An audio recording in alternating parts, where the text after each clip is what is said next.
Yon, magandang gabi mga kapugi lamig. Sa mga nagtatanong pala diyan kung magkano daw pala nagastos ko sa pagkuha sa aking inadine para makuha ko dine.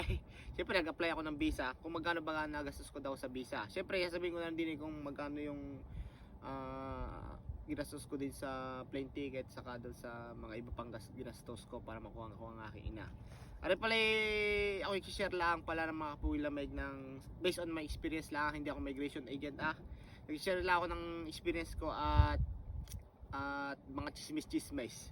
At kaya kung kayo international student din kagaya ko at o kaya naka-visa 485 yung postgrad visa pagkatapos nyo mag-aral, ay pwede nyo rin, pagkakalam ko ay pwede nyo rin sponsoran na mag-tourist visa papunta din yun ang pagkakalam ko kasi ako may nakita ding naggayon na gayon ang ginawa.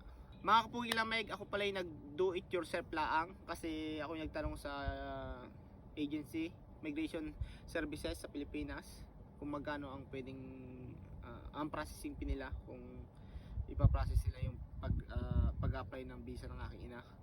Ang sinabi sa akin 35,000. Mas times 6 ata dun sa visa pay. Kasi ang visa pay, pag ikay nag do it yourself lang mga kapugi lamig, ang ginawa ko ay do it yourself lang mga kapugi lamig. Ang binayaran ko sa Department of Home Affairs mga kapugi lamig sa visa pay, yan ang unang babayaran pag ikay nag-lodge, ay 202.8 Australian dollars. Kung sa conversion ng ating pera, syempre i-convert natin ng Philippine peso para alam nyo din.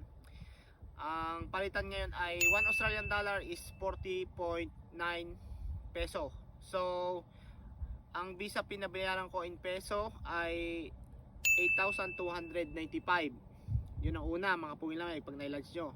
After ma-lodge nyo, magbibigay sa inyo si IMI, yung Home Affairs, ng request ng S56, yung health insurance kung tawagan, sa biometrics.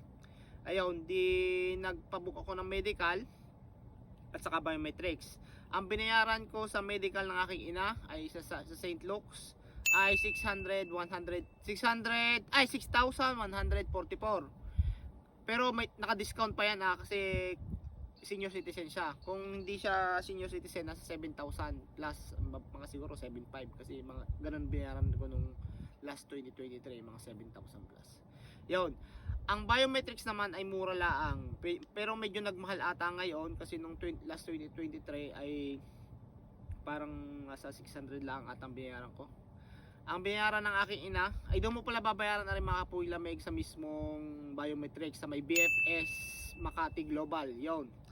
Ang binayaran niya ay 892 pesos. Kailangan ay saktong-sakto mga kapugi lamig ang yung dadaling pira Ay hindi pwedeng sobra o kulang. Kailangan saktong-sakto. Ayaw nila nung kasi nagpa-biometrics kami noon. Gusto nila sakto lang ang pera mong dadalhin. Yon, mas para convenient. Yon. Di pag nakapag-medical at biometrics na, pagkatapos niya atang nakapag-biometrics at medical at biometrics, mga after 5 days bago lumabas yung visa grant niya. Makikita bakit walang plane ticket na inilagay ako. Saka lang pala ako nag-book ng plane ticket nung may visa na aking ina mga pulamig. Yun. Ang binayaran ko sa plane ticket mga pulamig kasi urgent, medyo napamahal ako. Pero kung hindi ka naman nagmamadali, baka nasa 20,000 to 25,000 lang. Nagmamadali kasi kami kasi kailangan namin ng tulong ni mother ko dito. Sa aming anak, dalawa anak ko Yun, para makapagtrabaho kami dalawa ng asawa ko. Ang nagastos sa plane ticket niya ay 3,000 nung nagpabook ako. Pero 5 days before napunta siya dito, ay nagpadagdag ako ng package ng bagahe mga puwilamig ng kilogram. Naging 3 yung bagahe niya, 2 karton sa isang malitang 32 kilos saka 20 kilos mga puwilamig. Yon, bali umabot ng 40,000 pesos ang plane ticket na aking ina. At ang pinakahuli mga puwilamig, kinuhanan ko pala siya ng health insurance. Ang pagkakalam ko dito, kahit hindi naman to mandatory na kukuha ng mga health insurance, nasa iyo yan pero ako kumuha ako para sure ball ba, kahit na nung wag din natin masasabi kung may mangyari siya din magkasakit siya din kamahal, Australian dollar ang babayaran mo. Di kumuha ko ng health insurance. Ang binayaran ko doon ay, pero nandito na siya nung kumuha ko ng health insurance. Ang binayaran ko ay 4,069 Australian dollars o sa Philippine peso ay 8,454. At ito na, ang total na lahat ng nagastos ko mga Pugi Lamig. Kung di mo isasama ang plane ticket at health insurance ay abutin lang ng 13,331. Kung visa fee, medical at biometrics lang. Hindi pa kasama pamasahin lang papuntang Maynila. Basta visa fee, medical at biometrics lang yon. Pero kung kasama na ang plane ticket at health insurance ay umabot ng 61,785 mga Kapugi Lamig. Medyo mabigat pero ayos na rin.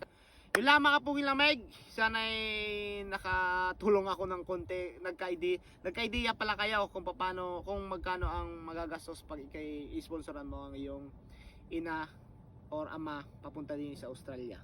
Yun lang mga Kapugi Lamig. So kung dalawa silang papuntahin mo dito, di times 2 mo lang yung 13,331, di mga nasa 26 mil, 27 mil.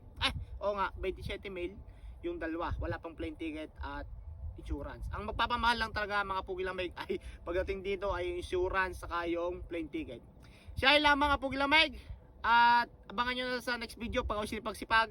Gagawa ko ng tutorial ng do it yourself na ginawa ko para mag-apply ng tourist visa. Para mag-DIY na lang din kayo. Mas convenient pa. Alam nyo yung mga pasikot-sikot ng kaunti. Ako YouTube lang pero gagawin ko pa rin ng video kahit magulo. Siya lang mga Pugi Lamig. Enjoy the rest of the night. Have a good one. See ya.